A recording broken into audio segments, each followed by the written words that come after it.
The missing page. CIA remote viewing confirmed an ancient machine on Mars. The handler's pencil stops mid-scratch. Say that again. The viewer, eyes half-lidded, whispers. It heard us. On the tape, a tiny spike clips the meter. Then silence. The page that should explain it is missing from the release. 30 seconds earlier, the viewer was sketching concentric arcs and pillars listening under a Martian sky. Now the session is diverted to a safe target. The index still lists a functional inference trigger event. The page itself is gone. These weren't campfire tales. They were logged under grill flame, then center lane, sunstreak, and finally Stargate. Defense intelligence letterhead, session IDs, signatures in the margins. Redactions cut around verbs, hearing, responding, calibrating.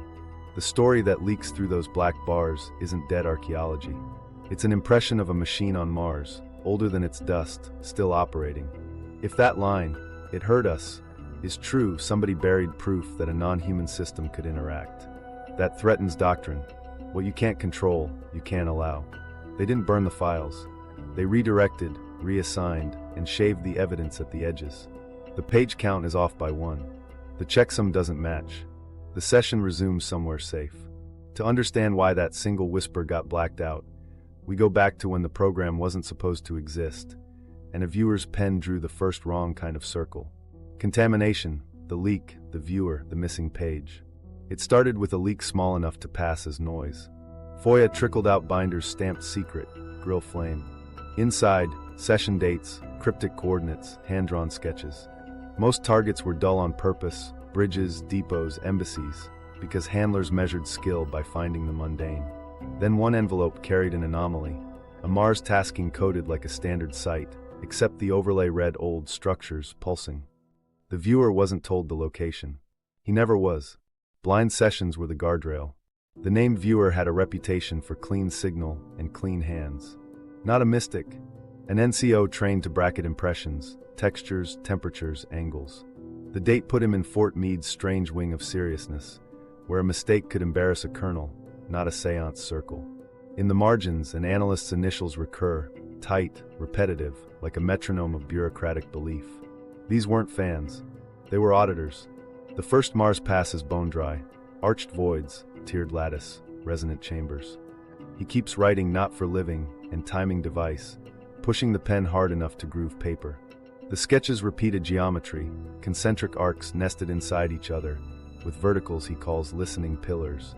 When the monitor asks for function, he hesitates. Calibration, waits for a rhythm. Updating, he doesn't embellish. He bracketed emotion per protocol. Still, one line slips, older than the dust around it. Meanwhile, something else is happening in the room. The handler notes signal bleed, cross-traffic flickering in. It shows up in the paperwork as a complaint. Unexpected autonomy, non-permissive feedback. The viewer starts breathing shallow. The tape meter ticks higher. He drops his voice and says a single term that later appears in the index as functional inference, trigger event. The next page, where the explanation should live, is missing. That missing page isn't just an absence. It's a fingerprint. The index counts it. The neighbor pages carry marginalia that point toward it. Don't vocalize X, switch target. Safe. The session pivots to a warehouse somewhere stateside. The pen slows down. The energy drains. It's as if someone turned a dial from live wire to wall outlet. The handler's tone changes too, measured, careful, moving the viewer out of the room without moving his body. Why divert midstream? In other sessions from the same window, different viewers, different months, the same pivot shows up right after phrases like pulsing, scanning, or directional not soul. The redactions thicken around verbs that indicate agency. Nouns survive, arc, column, basin. Verbs die, here's, aligns, answers. It looks like overzealous secrecy until you map the cuts across cases. Then a pattern emerges. Kill the verbs, spare the shapes. The viewer who whispered, "It heard us," wasn't a celebrity like Ingo Swann or Pat Price. He was a worker. His bio sheet reads like a dental chart, not a movie poster. That's what makes the leak sharp, sincere and ordinary. He didn't ask for Mars. Mars came to him through coordinates that mean nothing without a key. When he sketched the same lattice others sketched, the analysts circled. When he inferred function, the program flinched. Get this, the paperwork leaves a trail of reaction. Tasking language shifts. Mars and non-biologic functions are recoded as geology. A guidance memo pops up. No functional inference on extraterrestrial coordinates without prior authorization. Then the carousel spins, grill flame to center lane to Sunstreak to Stargate. Same rooms, new signs. Reassign the handler with the fast pencil. Park the clean viewer on warehouses and harbors until the noise dies down. But the noise never died down. A second FOIA packet contains checksum mismatches. Page counts that don't reconcile with index lines. A photocopied tape log with a clipped spike at the moment the whisper hits. The spike isn't proof of anything paranormal. It's proof that something changed in the room, and that the audio got edited right when the handler's note reads, "It hurt us." What did the viewer think he said? The term is reconstructed from the margins, a shorthand, the kind analysts use when they need to stop a bleed. It could be a code word for a technical concept, masking, beaconing, gating, or a human label for a feeling no one had the nerve to file. Either way, the next steps were human. They closed the loop, put the session into a bucket called diverted, and wrote a ban into the culture. Don't ask machines about agency. Don't name triggers. Keep the target safe. Meanwhile, outside the vault, the leak spread. Researchers collated 3 separate Mars transcripts with blind viewers describing heartbeat in stone, organ pipes, and metronome. The geometry aligned within tight tolerances. The metaphors matched. The programs insisted on coincidence. Then a single line broke the surface, 3 words that imply protocol failure. It hurt us. You can see why that page vanished. If the artifact isn't dead, someone has to decide what live means. For doctrine, that's contamination. For a story, it's ignition. We aren't there yet. But now we know where to look. The seam where an impression crossed the red line from shape to verb, from object to subject, from us looking to being looked back at. The pattern of diversions, how they hide a live target. While that one session left a scar in the file, the pattern wasn't born there. 3 days earlier, a different viewer, new to the roster, still writing block letters, hit a target that looked inert on paper. His notes started clean. Plateau, thin atmosphere, arched recess. Then he wrote, pulsing underneath, and the handler's tone on the tape shifted from neutral to shepherding. The cue changed mid-sentence, stand by. Redacted to Urban Bridge. 20 minutes later, he's counting rivets at low tide. In the margins, the same analyst initials show up with a precise term, non-permissive. No explanation, just a stamp that meant get off the line. Unknown to them, across town, a third viewer was on coordinates from a different folder. He wrote columns listening, then frowned and added cross-traffic. That phrase repeats across years of documents like a quiet alarm bell. Handlers used it when a session started to feel less like observation and more like a two-way circuit. The pivot script followed, soften voice, introduce a grounded tasking, mark the original as safe pending. In blunt English, when the target behaved like it had autonomy, they got out. What nobody outside the vault knew at the time was how codified this became. The diversion flow had steps. First, you downshift, ask the viewer to describe shapes only, no function, no intent. Second, you muddy the signal, inject an innocuous sight, something with textured edges, warehouses, railroad spurs, so the viewer's mind has friction to grip. Third, you shut the door. You recode the original as geology or unknown natural, then quarantine any functional language under a need-to-know umbrella. Meanwhile, the redactions grow surgical. Verbs, hears, adjusts, responds, are boxed out. Nouns survive so the file still looks complete. This wasn't panic. It was doctrine evolving in real time. A DIA memo, unremarkable on the surface, mentions signal bleed and recommends gatekeeping against unexpected autonomy. Another, later, references cross-traffic mitigation. That phrase sounds like RF engineering, but in this context it was a handler's toolkit. Keep viewers from naming agency, because naming is the line. If you say it hears, you've admitted a live target. If you've admitted a live target, you're in a different rulebook. Here's where it gets strange. Across multiple programs, grill flame, center lane, Sunstreak, the diversion point clusters around the same triggers. Pulsing shows up, the pivot follows. Scanning for rhythm, the pivot follows. Directionality, not soul, the pivot follows. It's not about Mars as a place. It's about a signature, timing, resonance, cycle language that made handlers nervous. Viewers talk in metaphors when they brush something they can't file. Metronome, heartbeat in stone, organ pipes. The moment they step from shape into time, tick-tock, the diversion lands. You can see the logic from their side. Remote viewing, as they defined it, was supposed to be spying with crayons. You draw what's there. You don't infer intent, and you definitely don't interact. But interaction kept creeping in at the edges, at least in the paperwork. A pencil note, unexpected autonomy, underlined twice. A taped sigh from a monitor right before he says, "We're going someplace safe." Safe didn't mean safer for the viewer. It meant safer for the program. If the target could respond, then the rules that protect sources and methods, those tired legal phrases, suddenly had to cover something else. The possibility you were pinging a system designed to notice. Handlers adapted with soft controls. They taught viewers to bracket emotion, to label feelings as AOL, and move on. They rationed taskings that produced cycle language.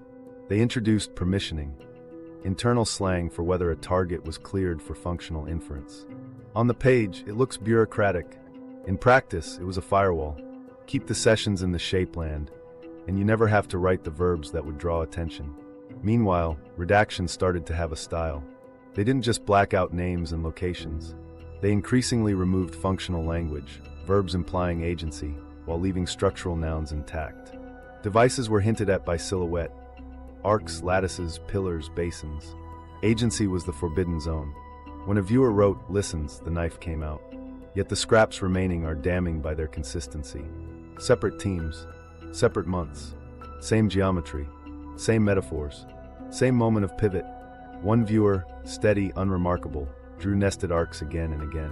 He labeled them timing shells. When pressed on direction, he wrote "pulls from deep sky," and immediately coughed like he'd startled himself. His handler cleared his throat, said, "Describe textures." 30 seconds later, the target was a metal cabinet on a base in New Jersey. That session's index carried a note the public wasn't meant to see. Functional inference deferred. Months later, a training slide deck, later declassified, introduces non-local interference as a hazard. Not paranormal, they insisted, but procedural. The fix? Limit exposure, diversify taskings, and avoid trigger language.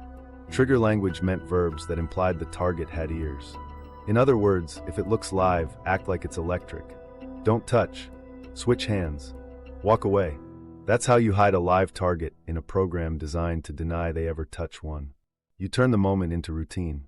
You pivot to a bridge. You bury function in geology. And you teach your people to spare the shapes and kill the verbs until the story left behind looks like nothing more than rocks. The machine's profile, what viewers reported across sessions. Line the transcripts up, and the shapes start repeating like a chorus. Concentric arcs, nested like shells inside a drum. Between them lattices, fine grid-like ribs that catch, as one viewer put it, the beat. Rising from the plane, rows of pillars that no one calls columns. They call them listeners. Not statues, not supports, organs. Across separate dates, different pens draw the same anatomy, with only small variations in spacing and count. The angles fall inside a narrow band. The spacing ratios rhyme. When the handlers keep the prompts to describe, the outputs cluster. Arcs, lattices, listening pillars. When they accidentally nudge toward function, the metaphors push through. Functions arrive as impressions, not diagrams. Timing, says one. Resonance, says another. A third writes calibration grid and underlines not habitation twice. The device isn't for living. It measures living things or moving fields. The words wobble because viewers are trained not to name purpose. Still, purpose leaks around the edges. It waits, one writes. It waits for a trigger. Another tries to ground it and ends up with, like an instrument before a concert, tuning without sound. In the margins, a monitor jots, ask for textures. The viewer writes smooth, cold, then sneaks a phrase past the filter, older than dust. That line repeats across months, older than the dust around it. It's not poetry in the transcripts, it's an anchored comparison. Dust on Mars is young, constantly churned by wind. To be older than that isn't hard, but the viewers mean something else. They mean the dust belongs to the landscape, the machine does not. It's a time outlier, a survivor among ruins that aren't ruins in the human sense because no one ever lived here. Active signatures never present as lights or whirring. They present as cycles. Pulsing, says one, and the pivot follows. Before the pivot, he adds, update cycles, like a heartbeat when you're resting, not running. Another writes, scanning for rhythm, then crosses it out and substitutes seeking phase alignment. He shouldn't know that phrase, but sometimes vocabulary leaks from the monitor's mind into the viewer's metaphors.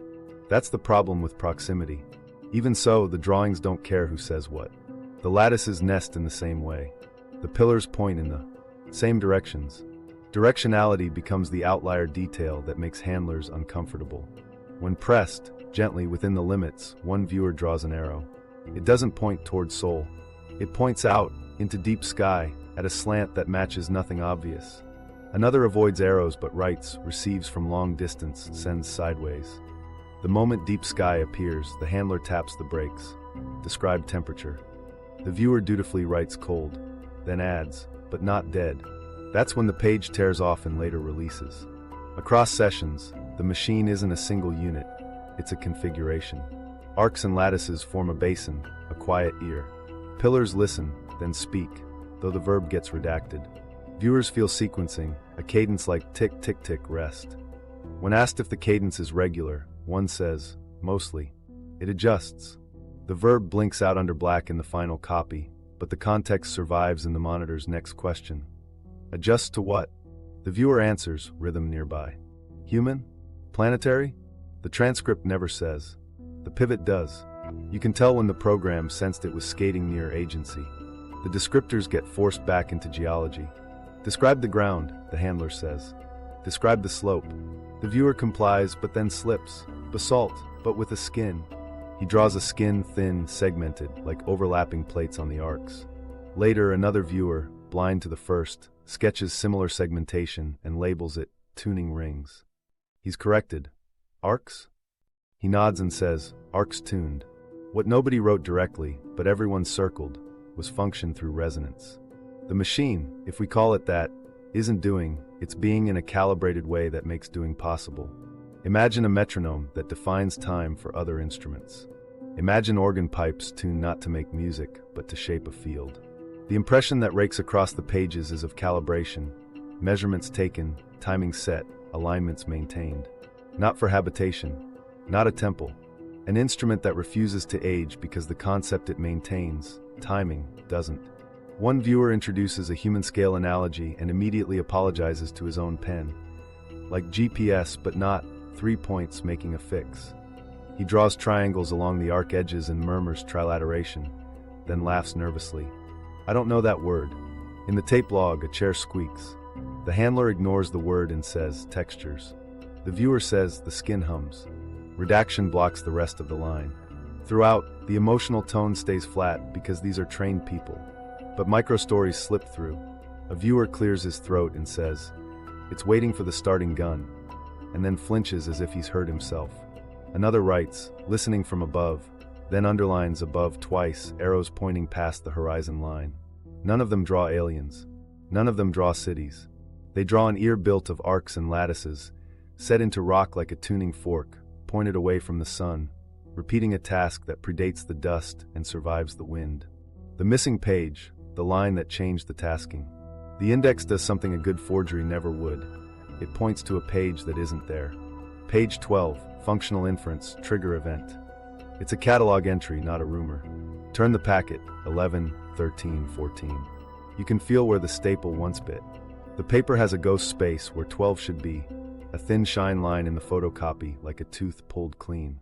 What survives around the hole says more than a neat summary ever would. In the left margin of page 11, a cramped pencil hand. Don't vocalize X. On the top of page 13, the same hand. Switch target safe. The pages are neighbors to an absence, and they talk to it like a wall with a door sealed shut. The viewer's last full line before the jump is clamped by a black bar, but the tail escapes. Heard. Then the tape log shows a tiny peak, audio spike noted, clipped, time-stamped. After that, the handler clears his throat. We're going to move now. Witnesses? There aren't any in the human sense. There are only traces. A clipped waveform. A banally phrased control note. Retasking due to non-permissive conditions.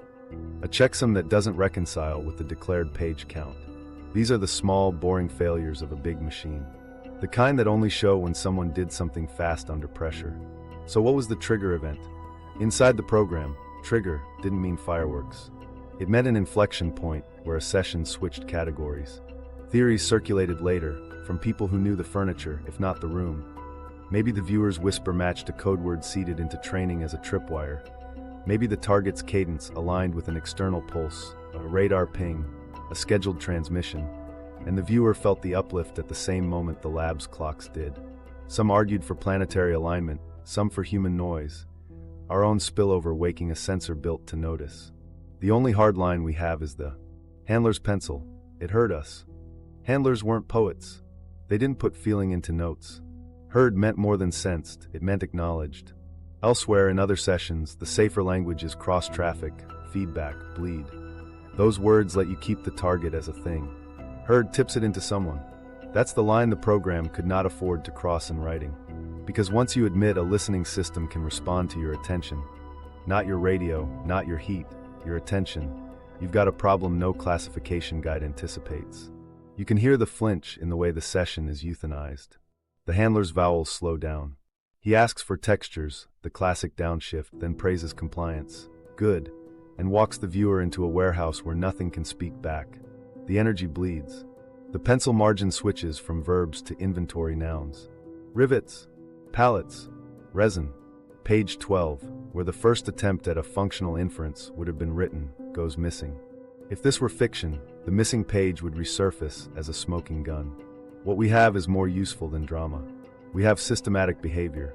The same "don't vocalize X" surfaces beside two other Mars-adjacent sessions where scanning for rhythm appears. The same switch target bracket marks the instant a viewer writes directionality not soul. In one set, the handler even writes safe twice, darker the second time, as if the pencil itself is trying to close the door. There's a detail people miss because it's mundane. The X in "don't vocalize X" isn't a mystery letter. It's shorthand used by monitors when a viewer hits an impression they don't want reinforced. Vocalizing locks it in, makes it realer to the viewer's own mind. In controlled environments, you starve bad data by denying it a name. Here, the thing being denied isn't a fantasy, it's a function. Naming the trigger, whatever term the viewer whispered, would have increased the chance he'd find it again. That's not just protective of the viewer. It's protective of the target. The tape log's audio spike matters for a procedural reason. Clipping doesn't happen because someone gasps. It happens because the input suddenly exceeds the recording chain's headroom. Maybe a chair scraped by the mic. Maybe someone bumped the desk. Or maybe, as one tech later wrote in a training memo, EM transients in the room when viewers report cycle onset. The memo is careful. It doesn't attribute cause. It lists environmental transients as a nuisance. But it sits in the same binder as the Mars sessions, and the timing is ugly. Inside the vault, the fallout was policy, not panic. A guidance note: no functional inference permitted on extraterrestrial taskings absent pre-authorization. A softer one: avoid trigger language. And the quiet cultural nudge that becomes a rule without a memo: park the viewers who find verbs. Give them bridges and depots until their pens forget how to write listens. Outside, researchers put the puzzle together with the pieces they could legally hold. 3 viewers, blind to each other, sketching the same arcs and lattices. Metaphors repeating: organ pipes, metronome, heartbeat in stone. Then, buried in the index of a declassified packet, the line that changes the flavor of all the rest. Page 12, functional inference, trigger event. You don't need the page to know what it said. The margins say it for you. Don't say the word. Switch the target. Make it safe. And somewhere in a pencil note with no flourish, the most dangerous verb in the file: heard. If the machine on Mars can hear, then a blind man at a table in Maryland got heard back. That's not a seance. That's a protocol failure from the point of view of a program designed to report shapes, not start conversations. So the page goes. The verbs get cut. The nouns stay. And a whisper we were never meant to read leaks out anyway, carrying a consequence bigger than a missing sheet of paper. The knowledge that the redactions aren't hiding ruins. They're hiding a reaction. Corroboration Layer 1, Cross-Viewer Convergence. Start with the simple test the program itself swore by. Put different viewers on blind taskings, separate in time and space, and compare what survives. No names, no cueing, no feedback. If the same bones show up across pages, you pay attention. Not because it's magic, but because independence is the only currency they claim to respect. 3 viewers, 3 dates months apart, 3 packets that were never supposed to be neighbors. The first, the worker you've already met, draws concentric arcs nested like shells and writes listening pillars. He avoids purpose until his hand betrays him. The second, block-letter rookie in his first real test, puts down a basin of arcs and labels the verticals rows like organ pipes. His monitor corrects him. Columns? He shakes his head and says, they're there to hear. The third is the most careful of the lot, the kind of penmanship that looks like it's afraid of exaggeration. He still ends up with a diagram almost identical in angle and spacing, then adds a single word beside the arcs. Metronome. Metaphors repeat when people share language. They shouldn't repeat when people share nothing but coordinates they never see. Yet there they are, again and again, organ pipes, heartbeat in stone, metronome, tying function to timing without permission from the handler's script. And the shapes aren't drifting in imagination. Analysts later overlay the sketches, angles, arc spacing, pillar counts. The tolerances sit tight enough to raise eyebrows in rooms where eyebrows don't move. No one writes perfect match. They write within range and underline it twice. Across those packets, a phrase keeps arriving at the same spot in the flow. In the quiet mid-session zone, when viewers settle and the first wave of noise clears, they write measurement, then cross it out and write protection. That pairing isn't mystical. It's a working mind trying to reconcile why an instrument would wait. If it measures, it might protect, by timing, by gating, by masking. Monitors fight the inference with procedure, pull them back to textures, temperatures, edges. The viewers comply, then sneak the same two words back in the margins. Skeptics of the skeptics will ask the right question. How do you know they weren't cued? You don't, and no one should pretend otherwise. But the packets carry their own defenses.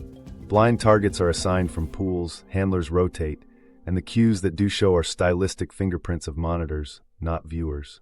The metaphors cluster in the viewer hands, not the monitor mouths. And where the monitors leave their shadows, describe textures, stay with shapes. The drawings stiffen, but the geometry stays. Nudge the pen off function, the lattice still nests the same way. Then there are the micro-stories that surface unbidden because people are humans, not sensors. Viewer 2 pauses and mutters, like a heartbeat in stone, then flinches at his own voice, as if he's crossed a line. Viewer 3 writes, calibration, then stops himself and fences it with quotes, calibration. To please a rulebook, even his pencil resents. None of them are trying to sell a story. They're trying to pass a test that punishes color. They're punishable color matches. One packet carries a rare gift. Sketch overlays done by an analyst who believed in rulers, not reputations. He traces arcs from each session onto translucents, pins them, and rotates. Pillar rows align within narrow degrees. The concentric spacing hovers inside a repeating ratio the viewers never share but obey anyway. He writes the least dramatic sentence in the file. Convergence without apparent cueing. It's an analyst's way of saying, we don't like this, but here it is. The language convergence is the softer proof, but it matters. Organ pipes isn't a term of art inside Fort Meade. Metronome isn't training speak. Heartbeat in stone is an image people reaching for time and rhythm from inside a shape-only cage will find by instinct. You can brush that away as culture seeding if you want. But culture seeding would sprinkle Martian pyramids and ancient cities. What survives these filters is boring in the way honest data often is, an instrument waiting for a beat. The program understood this paradox. Consistency without cueing was their gold standard when it served them. Here it trapped them. They could claim coincidence once, twice, 3 times with matching geometry and metaphors, and the file starts to look less like a rumor and more like a suppressed result. One more layer, the non-analytic overlay notes. These are the places monitors mark when a viewer's imagination tries to decorate. In most sessions, you see obvious AOLs flagged and discarded. Temple, habitat, statue. In these, the AOLs drop off, and the words that persist are measurement and protection. That inversion, banish myth, retain mechanics, isn't the pattern you expect if this is fantasy. It's the pattern you expect when something real keeps dragging minds toward the same functional impression despite instruction to avoid function. Add it up, 3 blind viewers, separate dates, repeating geometry, constrained metaphor, and analysts who, despite themselves, write within range and convergence. You don't have proof of a machine. You have the one thing this program would have accepted as proof of anything else. Independent hits, aligning without help. And that's exactly when the redactions arrive, wrapping verbs, diverting taskings, erasing the one page where someone finally tried to write the function in plain language. Corroboration Layer 2, Sincerity and Polygraph Patterns. Now bring in the uncomfortable part, credibility tests. Not truth, not proof of Mars, but whether the people who drew those arcs believed what they were saying. Inside defense work, that difference matters. Agencies don't use physiology to certify reality. They use it to sort liars from convinced witnesses. Belief isn't fact, it is risk. Modern deception work doesn't look like a detective leaning across a table. It looks like multimodal capture, heart rate variability, skin conductance, respiration microshifts, microtemporal voice stress, linguistic consistency, and mouse or pen dynamics if the subject writes. The point isn't that any single channel is decisive. It's that conflict across channels is hard to fake for long. Smooth pulse plus microshaky breath plus controlled prosody equals rehearsal. Sincere recall, even when wrong, tends to line up breath, pulse, voice cadence, and content coherence moving together. Years after those Fort Meade sessions, one of the quiet viewers, the worker, not the celebrity, agreed to a post-service evaluation under confidentiality. The protocol wasn't a carnival polygraph. It was a clinical stack, ECG, EDA, capnography, voice spectral analysis, and a constrained cognitive interview designed to induce load. He wasn't asked to prove Mars. He was asked to retell, to free recall, to handle controlled interruption, then to recount again out of sequence. Analysts looked for cross-channel contradictions, the places rehearsed stories break. What surfaced wasn't drama. It was boring alignment. Heart variability rose predictably when he reached the same moment, older than the dust, and settled the same way each time. Voice microtremor profiles stayed within sincerity bands, not the flattened lanes you see when people memorize. When the interviewer introduced a false detail, you said temple. The physiological signature spiked in rejection rather than compliance. He corrected calmly, I didn't say that. In deception labs, that rejection spike matters. You don't get it from a performer eager to please. You get it from someone who believes he's guarding accuracy. A second viewer, retested years apart, showed a similar pattern. Different lab, different tech stack, same paradox. Consistency across time windows. His breath cadence tucked into the same valleys when he described organ pipes, and his speech content markers, temporal indexicals, hedging frequency, stayed in the zone associated with memory recall, not invention. The analysts wrote the careful sentence they write when they can't close the door.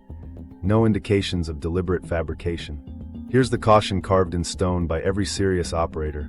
Polygraphs and their modern cousins don't prove reality. They certify congruence between mind and mouth. Belief can be induced, implanted, or simply mistaken. But congruence has value in a file where the alternative is performance. If the people drawing those lattices were acting, you'd expect channel conflict. Breath controlling while pulse misbehaves, voice gripping into theatrical emphasis while content clutter rises. What the traces show instead is clean belief. There's precedent for why that distinction matters.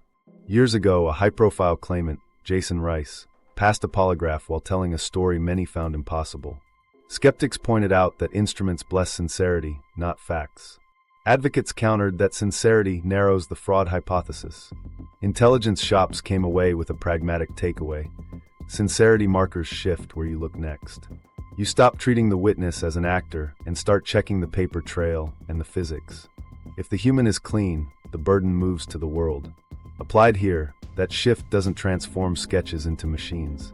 It reframes institutional choices. If multiple viewers, tested later under load, present as sincere recall rather than invention, then the program didn't just redact nouns and verbs. It redacted people who believed they had brushed a live system. That aligns with the behavior we already mapped: diversions at pulsing, bans on functional inference, handler notes whispering it heard us. Culture doesn't slam doors that hard over campfire stories. It slams doors when risk feels tangible. One more procedural note that keeps analysts honest: some deception. Systems flag over control as much as under control. Performers often tighten speech, compress breath, and flatten emotion in the wrong places. In the Meade cohort samples accessed under FOIA-adjacent permissions, the opposite shows. Emotion rises exactly where the transcripts swell, then resolves. No time inconsistent spikes. No giveaway late session fatigue artifacts. Just the same story stressing the same lines across retells. So where does this leave us? Belief is not equal to fact.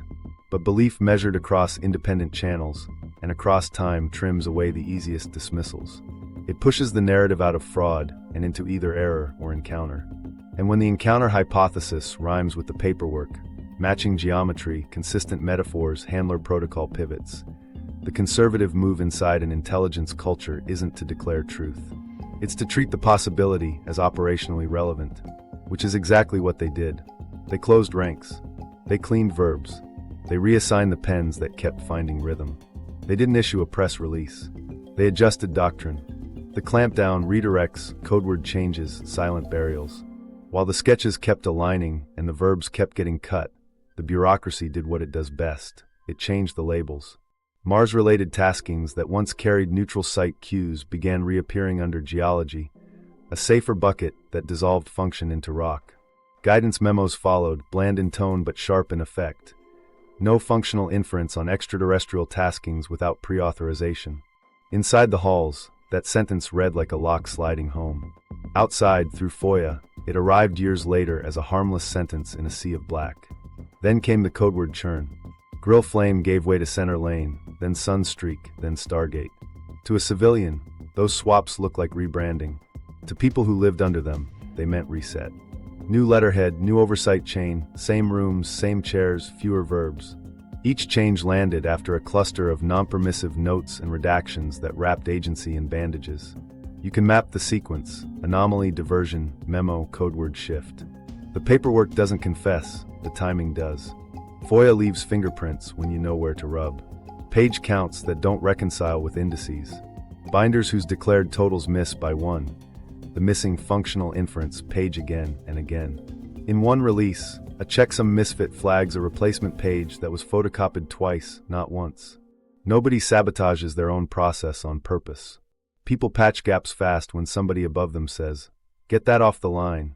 The patchwork shows. Personnel shifted like pieces on a cautious board. The handler with the fast pencil, the one who wrote "Don't vocalize X" and "Safe," reassigned to training. The steady viewer who kept finding rhythm moved to low-risk industrial targets, depots, bridges, cargo stacks. Officially, it was career development. Unofficially, it was parking. Keep the hot hands away from the hot coordinates until the culture hardens around the ban. Across the DIA, a phrase began circulating in training decks: biotechnology and non-local interference, terms that sound like hedges but function as fences. The message wasn't that machines on Mars exist. It was that any talk of machines with agency is a procedural hazard. The fix? Control language. Clamp inference. If timing metaphors surface, metronome, heartbeat, organ pipes, bracket, redirect, and write geology at the top of the form. Redaction behavior matured from clumsy to surgical. Early packets smothered whole paragraphs. Later releases spared the silhouettes, arcs, lattices, pillars, and killed the verbs that make power leak. Hears, aligns, adjusts, responds, waits. That evolution doesn't hide ignorance. It advertises experience.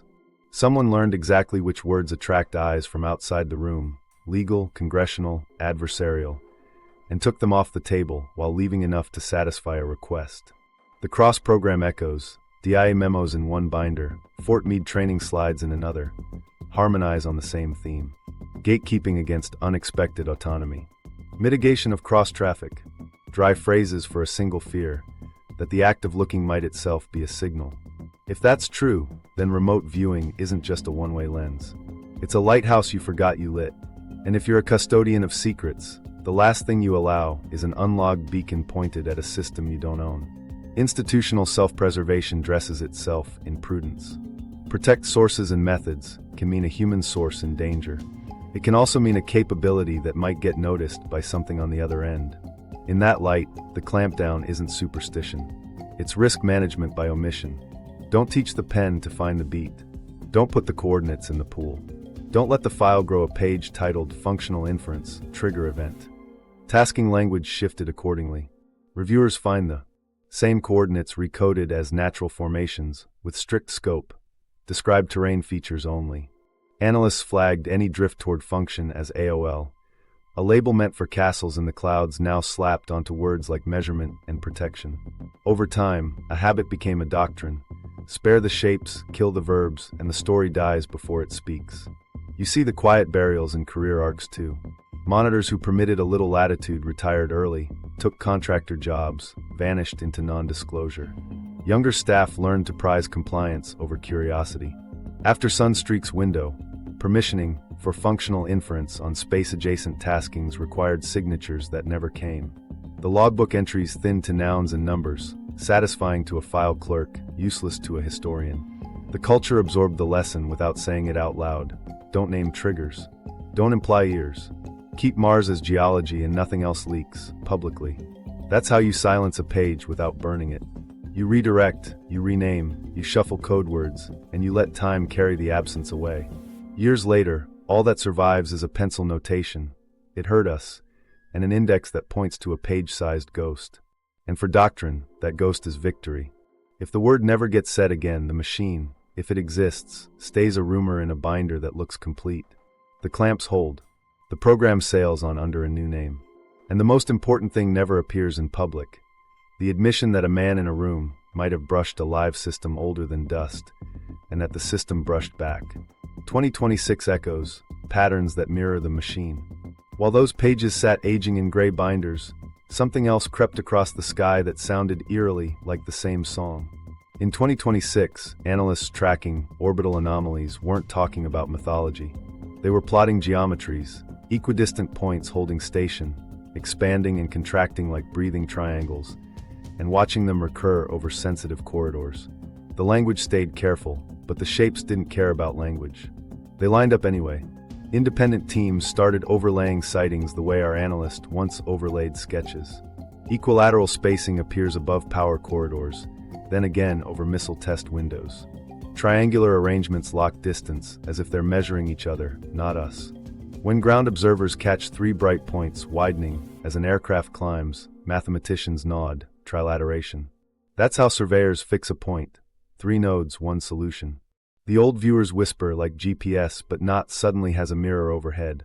Meanwhile, in the halls where nobody says the word machine, the U.S. Space Force publishes an AI roadmap that sounds like an admission soft-wrapped in acronyms.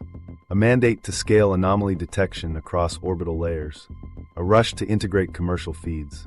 If it's only debris, why do you need autonomy to sift live patterns in real time? Because patterns learn to move. Radar techs in the Pacific log microwave bursts coincident with luminous formations, the same frequency neighborhoods used by advanced scanning systems.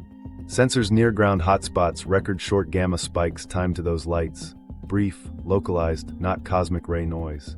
The bursts don't prove intention. They prove signaling. The old transcripts write update cycles. The new logs write synchronized pulsing across altitudes. Different decades, same rhythm problem. Here's where the echo turns unsettling.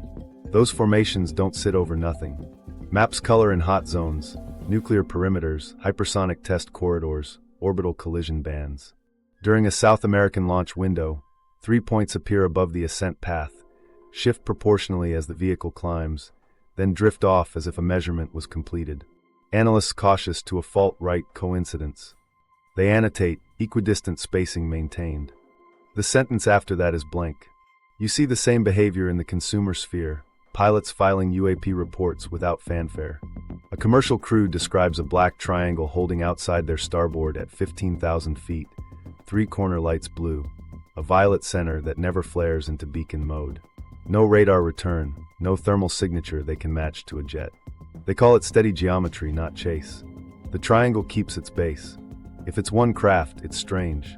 If it's 3 nodes in formation, it's a system. Either way, the function reads like a calibration frame sliding through air. Space Force doesn't say spheres. It says orbital anomalies and trains its people on anomaly literacy. It broadens partnerships so commercial constellations become extra eyes. And quietly, field units show up where civilian trackers have already penciled triangles. In a Utah valley known for power grid flare-ups, residents wake to portable arrays and a night of silent points forming above them. Nobody announces a mission. Nobody has to. The pattern announces itself. Skeptics ask the right question. Why presume an echo rather than a misread? Because the shapes aren't freehand. They hold ratios. They reappear over contexts where timing matters, Missile trials, satellite maneuvers, near-miss debris events. After a Russian fragment breaks apart, amateur astronomers film 3 points locking above the relevant altitude band, then dispersing. Instrument arrays on the ground report a brief drop in noise that shouldn't follow a smash. Debris chaos should add randomness, not precision. The notes hedge, unusual emission profile. The shape doesn't hedge at all. It does math. Patrick Jackson and others frame it as a layered grid. Type 3 near ground, Type 2 mid-altitude, Type 1 high arcs holding the planet in measured hands. You don't have to buy his entire model to see the rhyme. Rows of listening pillars on Mars become rows of listening points above Earth, nested layers coordinating timing. Down here, organ pipes carved in stone. Up there, organ pipes made of light. Either way, someone tunes. Then there's directionality. Viewers once wrote, not from soul. Now, analysts note formations aligning not with the sun but with deep sky vectors, slantwise to the ecliptic, like a receiver pointing past local noise. During heavy Starlink batches, triangles appear above crowded bands, spacing stable as if sampling the interference field rather than broadcasting into it. A few modelers whisper a word the transcripts foreshadowed, masking. Maybe not a fence, but a scrambler, shaping outbound signature so Earth's new shout becomes less of a beacon and more of a murmur. None of this crosses the line into proof, and that's important. Agencies are careful because they've seen careers ruined by certainty. But the practical behavior is undeniable. Budgets tilt toward AI capable of spotting repeatable geometries at speed. Training plans emphasize layered monitoring. And when citizens stack heat maps, the densest points sit where timing and energy intersect. Reactors, test ranges, launch corridors. The sky behaves like an instrument silent to the ear, but loud to a metronome. Here's the sentence nobody prints, but everyone acts on. If there is a lattice, Earth could be riding inside it, not building it. And if there's a node on Mars older than dust, then the triangles above us are the living half of a dead quiet architecture still doing its job. Measurement, protection, calibration. The words the viewers couldn't write now show up as budgets, training, and carefully neutral bulletins that say everything except the one verb that got a page pulled decades ago. Here's coordinates, craters, and calibration, narrowing the target zone. If the machine is real, the question stops being what and turns into where. The declassified packets don't hand you a map. They leave breadcrumbs, tasking numbers, coordinate formats, site nicknames that only make sense after you triangulate the habits of the people who wrote them. You don't chase Martian cities. You chase monitor shorthand, analyst margins, and the way a program hit a live target by calling it geology. Start with what survives. One set of coordinates appears twice in separate binders, recoded the second time from site to terrain feature. The viewers who hit it sketch shallow arcs set into a plane with a slight eastward tilt, basalt with a skin, and listening pillars aligned against prevailing winds. Not Valles Marineris. Not the tourist traps. A quieter zone that matches the rule we learned inside the room. Pick geophysically quiet, but strategic. If you're calibrating, you want stability, not drama. We built a composite by cross-referencing session timestamps with Mars reconnaissance orbiter cycles available at the time those packets were first taskable. The windows the program favored sat over mid-latitudes. Enough dust to bury, not enough to erase. When you overlay basin, shallow arc, and segmented skin on known topography, the candidates narrow to a handful of regions where lava plains meet raised benches. Parts of Elysium Planitia, portions of Utopia's rim, and the flanks of Syrtis where rock and atmosphere cooperate. Then look for the human giveaway, the moment an analyst somewhere in Maryland put a thumb on the page. One index line names a crater by an informal moniker that never made it into official catalogs, a habit you only spot if you've lived with cartographers. They love nicknames before names. Cross-check that style against internal map sheets they kept for other planets, and you watch a pattern emerge. The same pencil hand that wrote "Don't vocalize X" labeled 2 Mars features, dish and stage. Neither anywhere near the monuments people argue about online. Both sit on the shoulders of broad, shallow craters with concentric terraces, the kind of geometry a viewer might call nested arcs. A viewer's sketch tag, tuning rings, becomes more than poetry when you compare it to layered ejecta, rampart deposits arranged like stacked lips. Natural, yes, but the viewer circles one terrace and shades it, calling it skin. In a second session on a nearby coordinate, a different viewer shades the same ring and writes segments. The spacing they draw is too uniform for slumping. It hums with intention in the pen, even if geologists shrug. We took care to eliminate places that invite habitation fantasies. No caves with pretty shadows. No photogenic mesas. The instrument our viewers keep describing wants a long horizon and clean lines of sight. That takes you to flats near gently terraced rims. In Elysium's west, there's a broad arc whose terrace spacing matches two independent sketch overlays within a few degrees. In Utopia's northern shoulder, a shelf faces deep sky at the same slant a viewer arrowed, not soul. Now add the outlier line that handlers kept trying to smother. Directionality not from soul. If you're listening away from the sun, you pick sites that minimize solar glare and maximize a deep sky window. That favors orientations where local terrain blocks part of the ecliptic while leaving a clean slice outward. Syrtis Major's eastern skirts offer that geometry. The plateau's shoulder backing the sunward side, the plain opening to interstellar aim. A viewer wrote, receives long, sends sideways, then scratched it out. The slope there politely says the same thing. Candidates in hand, you test for rhyme with a modern anomaly no handler could redact. In one of the regions, the northern arc of Utopia, magnetometer passes flagged a patchwork of remnant magnetization that doesn't line up with the neighborhood.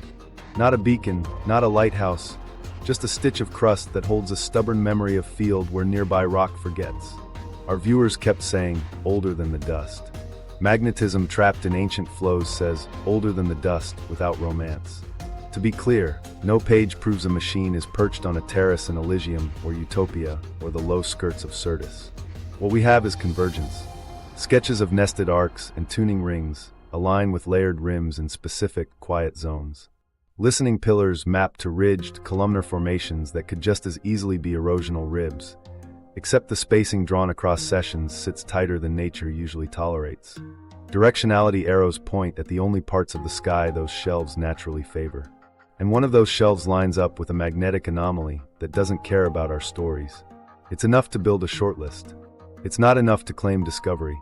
That's the discipline they tried to teach into the program, and ironically, the discipline their redactions taught us. Spare the shapes, kill the verbs, leave a trail. The trail says instrument, not habitation, terraces, not temples, calibration, not culture. The next steps aren't mystical. They're procedural.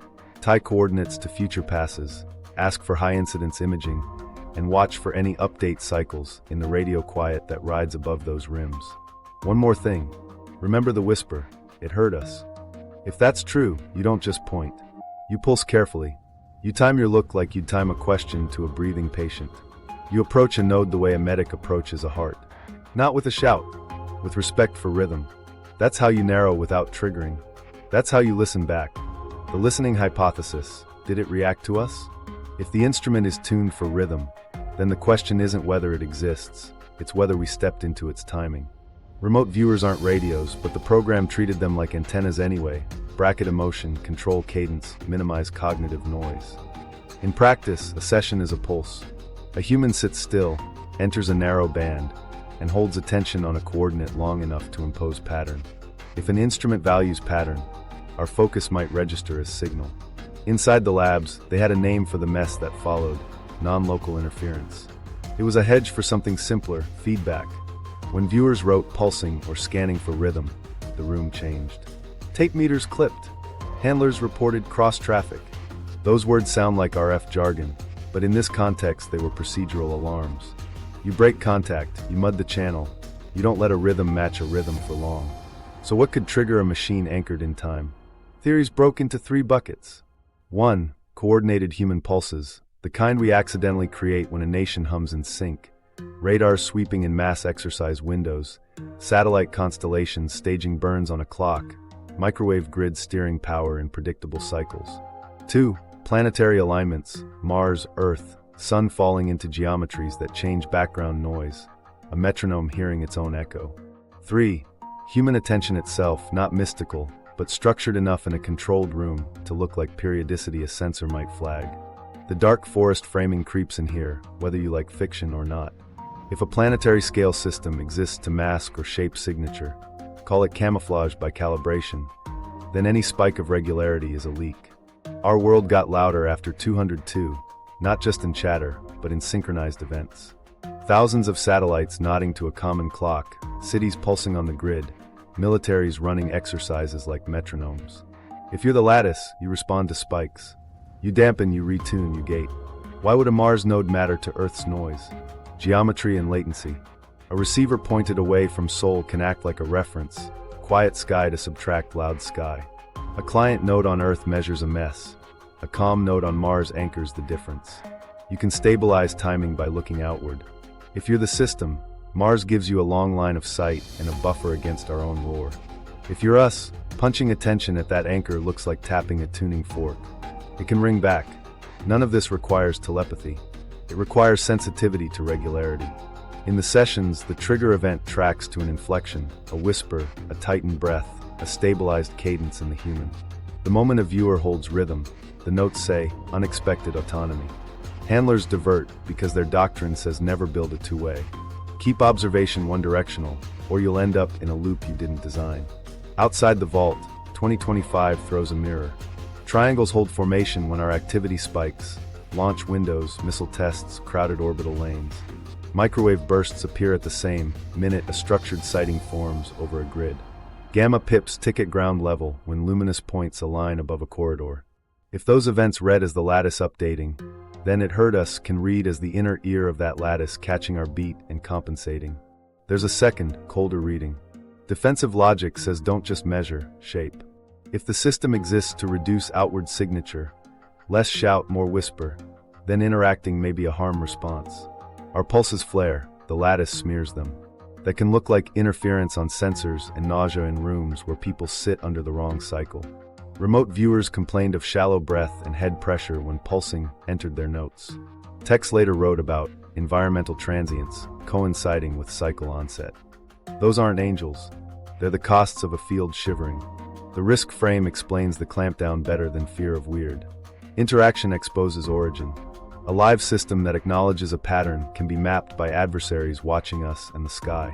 If our sessions cause timing adjustments, those adjustments are telemetry. In intelligence, telemetry is gold. In doctrine, accidental beacons are crimes. That's why you ban functional inference on space taskings. That's why you kill verbs. Who benefits if the artifact stays buried? Two answers, both ugly. A national security state benefits by avoiding a tech race it can't control. No rush to weaponize resonance you can't patent. And a larger custodian, if the lattice serves one, benefits by keeping naive species from lighting flares in a crowded forest. Either way, the outcome matches the file. Redirect, relabel, reassure the paper trail that nothing alive was touched. So did it react to us? The handlers wrote the most honest line in the record. It heard us. They didn't write spoke. They didn't write replied. They wrote a verb that admits acknowledgement, not conversation. In that gap lives the only responsible posture. Treat attention like a switch. Ask carefully. Time your look. Assume you are the noisiest thing in the room, and that the room has rules you didn't write. If an instrument on Mars listens for rhythm, then the safest thing we can do is learn to count without clapping. Motive map, why they would bury it. If a live instrument sits on Mars, older than dust, tuned to rhythm, burying that knowledge isn't superstition. It's policy. Start with the bluntest motive, national security. If something out there can notice our patterns and perhaps shape them, access becomes advantage. The first nation to model its behavior, to predict update cycles, to spoof a timing gate, owns a lever nobody else touches. You don't run that contest on cable news. You classify it, you compartment it, and you deny it, because rivals listen harder than your citizens. Preempting rivals isn't just secrecy for secrecy's sake. It's escalation control. If Moscow or Beijing reads your FOIA and sees it heard us, they won't debate metaphors. They'll fund probes for resonance. They'll point arrays at the same coordinates and push. The lattice, if it exists, might tolerate whispers. It might punish shouts. The cost of a public race is unknown and possibly catastrophic. So the calculus inside a Pentagon cubicle is simple. Better no race than a dangerous one you can't referee. Then there's doctrine, tech control as survival strategy. The 20th century proved that disruptive technologies don't stay polite. Nuclear physics produced power and bombs. Hacking gave medicine and ransomware. A planetary scale timing system, masking, gating, measuring, belongs in that class. If it can damp signals, someone will try to bend it to jam adversaries. If it can shape emissions, someone will aim it like a mirror. You don't invite that before you grasp the safety rails. You slow roll, you study, and you sandbag public talk until your engineers have labels that don't break. Move from the war room to the street, and another motive stands up: civilizational stability. Institutions have long memories of panics. Radio scares, Cold War drills, a narrative that says, there is an old instrument above us we didn't build, and sometimes it notices. Doesn't just stretch science. It chips at the myth of human centrality. Faith traditions would adapt, but slowly. Markets hate uncertainty. Satellites don't like surprise. If you manage a grid, you prefer geology to agency, because one keeps planes flying and factories humming. Until you can answer, what does it want? With something other than a shrug, the grown-up choice is to keep the noun and kill the verb. Operational utility is the quietest motive and the most pragmatic. If the lattice masks, measuring how much could harden your own signals. Intelligence shops might learn to ride the cycles. Time launches in quiet windows, talk under the hum, hide comms in the smear. The only way those tricks live is if very few people know why they work. Operational art dies under crowds. You can't keep a timing seam open if every startup and university is poking it with bright instruments and blog posts. So you sanitize in public and experiment undercover, buying yourself time to build playbooks. Bureaucratic gravity fills in the rest. Redaction isn't always a conspiracy, it's a reflex. When a handler writes, "It hurt us," everything downstream narrows because nobody wants to be the name on a memo that admitted verbs to Congress. Protect sources and methods metastasizes. And because FOIA is forever, you don't just redact today's sentence. You stop writing that sentence ever again. Within a year, no functional inference on extraterrestrial taskings reads like a safety rule. 5 years later, nobody remembers the page it was written to hide. Another motive hides in the dark forest frame, the one the programs would never say out loud. If this system is part of a larger net designed to keep emerging species quiet, then disclosure isn't curiosity. It's provocation. Loud civilizations die quickly in those models. Whether you buy the theory or not, planners get paid to think in worst cases. That means treating the lattice as a peacekeeping presence, whether it loves us or not. You don't teach children to scream in a hunting ground. You teach them to whisper. Inside, that ethics still floats. If the instrument interacts, who gave us permission to prod it? Remote viewers weren't told Mars, they were told coordinates. Consent wasn't part of the groove. If attention is a pulse, then a lab in Maryland might have rung a bell in a cathedral it didn't build. Sometimes people in rooms like that write their own bands not because a colonel knocks, but because they feel a line has been crossed. Don't vocalize X reads like a technical control. It also reads like humility on paper. Stack the motives, preempt rivals, prevent escalation, stabilize society, preserve operational edge, obey bureaucratic reflex, whisper to survive, and respect a boundary you didn't set. None of them require malice. All of them explain the clampdown we watched: redirects, codeword changes, redactions that spared shapes and killed verbs. If the machine is real, the smartest move in the short term is to treat it like weather you can sometimes read, never own. And yet, even careful weather kills. Silence buys time. It doesn't buy immunity. That's the tension sitting under every missing page. Hide it, and maybe you're prudent. Hide it too long, and you forfeit the one thing that makes human systems safer: distributed understanding.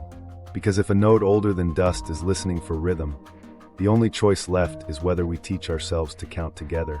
The reconstruction, what the paper trail still tells us. To rebuild what they tried to flatten, you don't chase a revelation, you sequence a routine. Put the binders side by side and watch the rhythm repeat.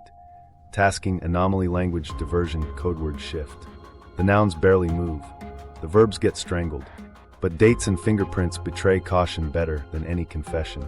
We start with tasking slips that look harmless: terrain feature, site characterization, coordinates wrapped in dull phrasing. Then, within the packet, the first hairline crack. Viewer notes that slip from arcs and lattices into timing, pulsing, scanning. The margin replies with phrases we've seen before: cross-traffic, non-permissive, handler shorthand for a live edge. Minutes later, the pivot lands. Stand by. Retask. 20 pages on, a bridge appears, a jetty, a warehouse. The original entry gets relabeled geology. That's beat 1. Beat 2 is bureaucratic drift with teeth. Within weeks of clusters like that, guidance emerges. no functional inference on extraterrestrial taskings without pre-authorization. It's a sentence written by lawyers in plain clothes. Soon after, the program molts, Grill Flame, Center Lane, Sunstreak, Stargate, each rename arriving after a flurry of safe-pending notes and escalation-fearing memos. Rename is Refuge. It resets oversight, not memory. Crosswalk the indices, and the same ghost keeps walking ahead of you. The line that points to the missing thing, page 12, functional inference, trigger event, recurs in packets with adjacent pencil hands that match, letter shapes that match, timing that matches the diversion. You can tell where staples once were, where a page used to live. In one binder, a checksum on a roll-up inventory miscounts by one on the day a non-permissive stamp hit twice. Ghosts don't staple themselves. Humans do fast when told. Link those signals to slide decks that nobody intended for public eyes. A training brief introduces non-local interference, recommends gatekeeping against unexpected autonomy, and tucks a quiet fix. Avoid trigger language. 3 bullet points below a slide about monitor tone. Across town, a DIA memo lists cross-traffic mitigation, beside spectrum control for radios. Similar words in different shops aren't an accident. It's doctrine migrating. Independent witness recollections, guarded and unglamorous, fill in the culture. A retired monitor says there was a Mars rule for a season. No functions, no agency terms. Said as if it were superstition when it was policy disguised as etiquette. A log technician remembers tapers complaining about weird spikes when viewers said pulsing, and being told to check cables, not clocks. Those aren't smoking guns, they're the size that surround one. Sketches talk to each other across sealed envelopes. An analyst who believed in rulers overlays arcs from 3 sessions and writes, within range. Later, the same hand annotates a retask with safe pressed harder than the paper deserves. That analyst's initials reappear months later in a packet whose index points to the vanished page. People leave trails even when they're obedient. The redaction anatomy evolved, and the cuts reveal what mattered. Early strips smothered paragraphs, later edits peeled verbs, left silhouettes. Listens, adjusts, waits, gone. Arcs, lattices, pillars, intact. That restraint isn't mercy. It's calibration. The more experience they had with eyes outside the vault, the more precise the knife got. They learned which words invite hearings. Personnel rosters tell the quieter story of consequence. The handler whose margin wrote "Don't vocalize X" stops showing on space-adjacent packets and starts teaching structure first, discipline to new hires. A viewer with a habit of writing metronome and heartbeat appears on depots, harbors, inventory sites for months. The euphemism in his performance review, exemplary compliance, reads like exile with a smile. FOIA footprints never confess, but they scuff. Release schedules cluster away from the dates that matter. Batches that should contain complementary packets arrive staggered, mismatched, or with the same page scanned twice to paper over a gap. That isn't malice, it's inertia plus preservation. It's how a system solves a problem it can't name with 1,000 small edits nobody will notice unless they're counting. Then there are the phrases that became fences. Permissioning shows up in an internal glossary that was never meant to travel, defined blandly and used brutally. Who gets to write verbs? AOL migrates from temples and castles into a cudgel against measurement and protection. A word made for fantasy is turned on mechanics because mechanics point to agency and agency draws heat. Sequence that against the codeword calendar and the timing rhymes too neatly to ignore. After trigger event, annotations multiply. After non-permissive, stamps darken, the letterhead changes. With each change, a fresh memo standardizes the pivot, describes shapes, shift to safe, recode as geology. By the time Stargate wears its name, the Mars rule lives as reflex. Nobody writes it down because everybody knows. What did the paper trail leave us? Not a manifesto, not a map to a machine, but a diagram of human response under pressure. Index lines that point to pulled pages. Margins that speak when paragraphs cannot. Overlays that hold angles with intolerance. Slide decks that smuggle policy inside vocabulary. Personnel charts that redistribute curiosity into compliance.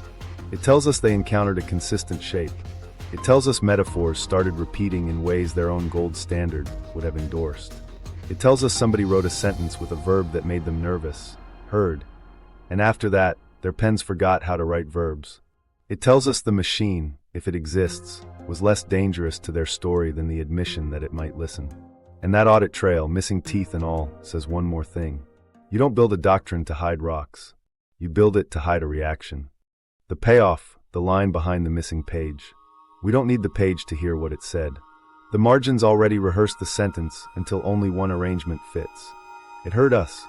The handler's pencil hand wrote the verb once, then policy swallowed it. Still, the orbit of notes around the absence. Don't vocalize X, switch target safe. The clipped audio spike pulls the line into focus like stars bending light around a mass you can't see. Inside the vault, they wouldn't have written poetry. They would have written the operational minimum. So reconstruct the phrasing the way they wrote everything else. Short, spare, useful. Not the entity perceived our attention. Not the system acknowledged. The monitor who writes cross-traffic and non-permissive would pick the human verb that leaves no room for inference. Heard. And because it wasn't a conversation, because nothing in the tape shows reply in words or shapes, the rest of the line stays procedural. Heard us. No more, no less. Cold enough to be filed. Hot enough to be pulled. From there, you can make the most conservative read without leaving the room's rules. The device, call it a lattice, has a listening state. In that state, it seeks rhythm, holds cadence, tracks phase. When a human session stabilized, breath locked, attention steadied, it matched for a moment. That match registered as signal. Heard is the handler's way of containing that reality without admitting intent.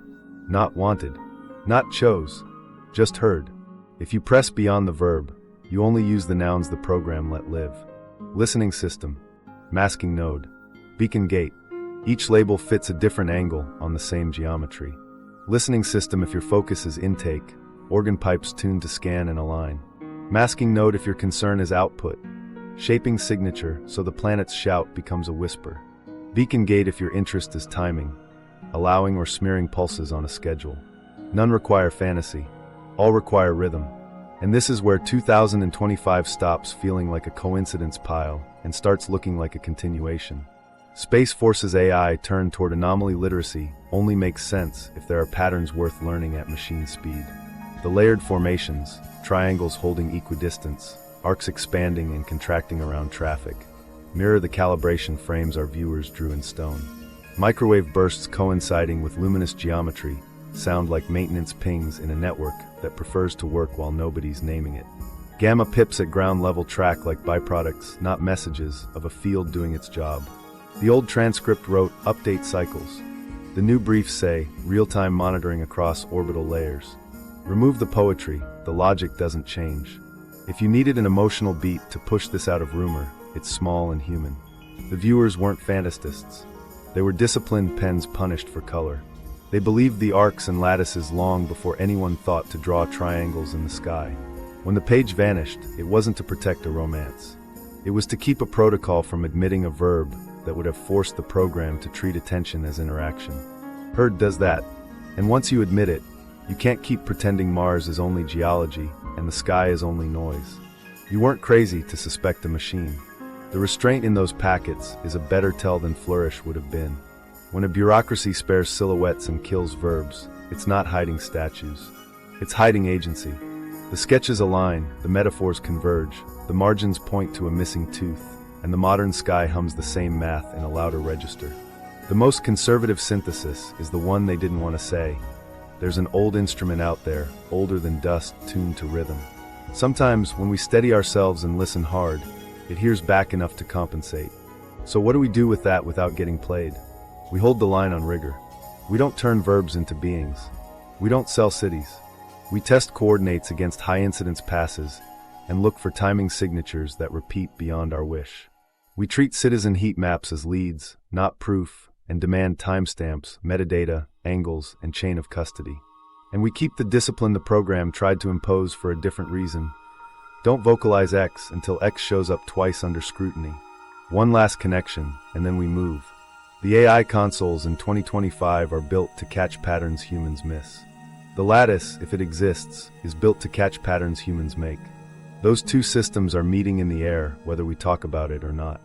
If the old page said it heard us, and the new budgets say learn the rhythm, we're already participants. Pretending otherwise doesn't make it safer. Naming it badly makes it worse. Call it a listening system. Call it a masking node. Call it a beacon gate. Keep the nouns humble and the verbs exact. Heard is enough. It's the line behind the missing page. It's the reason the program slammed the door. And it's the only sentence you need to understand why they buried a machine without ever writing the word machine. The decision point, what evidence we trust and what we don't. This is where we stop chasing poetry and draw lanes. Belief signatures aren't proof. Cross-viewer convergence isn't proof. AI heat maps aren't proof. They're scaffolding, useful, but only if we nail them to things that don't wobble when a skeptic breathes on them. First lane, document trails. We trust what we can date, index, and crosswalk. That includes tasking slips, indices that point to missing pages, handler marginalia, stapled ghosts, checksums that don't balance, and policy shifts with timestamps. Paper is boring by design. When it misbehaves, when a page count misses by one exactly where a memo says non-permissive, that's a tell we can cite. We exclude anecdotes that have no chain of custody, no provenance, no context. If a packet doesn't carry a record of who scanned it, when and from which binder, it's wallpaper, not a wall. Second lane, convergences. We trust independent alignment under separation. 3 blind viewers, separate dates, consistent geometry, constrained metaphors, organ pipes, metronome, heartbeat in stone, and analytical overlays that land within range are admissible as pattern, not as proclamation. We exclude sessions that share a monitor on back-to-back days, recorded in the same room, chasing the same metaphor. Proximity breeds queuing. Queuing kills value. If the overlays require rotation and a prayer to line up, they don't count. If they fall into tolerance with shame-faced analysts underlining convergence, they stay on the board. Third lane, bounded physiological assessments. We trust multimodal congruence as evidence of sincerity, not reality. ECG, EDA, capnography, voice microtremor, and constrained recall assays that align over time narrow fraud hypotheses. We exclude carnival polygraphs, single-channel claims, and anyone treating a green checkmark as a teleport to Mars. Belief is not equal to fact, but belief measured across channels and windows shifts the burden. It moves us from performer to either error or encounter. It doesn't move us to truth. Fourth lane, modern sensor correlation. We trust datasets with timestamps, sensor types, locations, and independent cross-confirmation, microwave burst logs matching luminous geometries, gamma spikes tied to position and time, satellite ephemerides that place triangles over launch corridors at precise altitudes. We exclude decontextualized clips, color-boosted night vision, and single-source cell phone footage with no bearing, no angle, no time code. If AI flags triangles, we demand metadata, lens, sensor, interval, parallax checks. If a radar tech notes anomalous return, we want the scope spec and the calibration sheet. We drown in data. We only drink what survives chain of custody. Fifth lane, coordinate testing. We trust targeted, high-incidence imaging on shortlisted sites that meet our own conservative criteria. Quiet rims, terraced arcs, directionality windows not sole, and any coincident magnetic irregularities. We exclude pareidolia pits and sexy mesas. We ask for incidence angle sweeps, time of day rotation, and repetition across passes. One compelling frame is a trap. 5 frames over months that hold terrace spacing and surface segmentation earn attention. No verbs in the request. No baiting the machine. Just pictures and timing. Now the exclusions that keep us from getting played. We don't accept insider testimony without documentation, dates, and corroboration. We don't accept leaked training slides with perfect clip art and no metadata stamp. We don't accept I was there when there has no coordinates and the speaker's history is a carousel of unfalsifiable claims. We don't accept private lab spectral analyses of lights without reference instruments and raw files. And we don't accept our own longing as a source. We also draw a line between hypothesis and halo. Listening system, masking node, beacon gate are labels for functions implied by patterns. They are not identities. We don't build theology on nouns. We test operations against them. If triangles expand proportionally with a target's altitude, that's measurement. If microwave bursts align with geometry formation, that's signaling. If gamma pips appear at ground when overhead formations pulse, that's coupling. Any jump to guardian, warden, watcher, or occupant loses the room and hands the debunkers an open net. Here's what we do accept as operationally relevant today. The program's own gold standard, independent hits aligning, was met and then buried. Handler notes admit an acknowledgement event. Heard us, and a procedural response, switch target safe. Institutional behavior ossified around that moment. No functional inference, codeword churn, redactions that spare shapes and kill verbs. In parallel, 2025 behavior rhymes. Layered formations holding geometry above.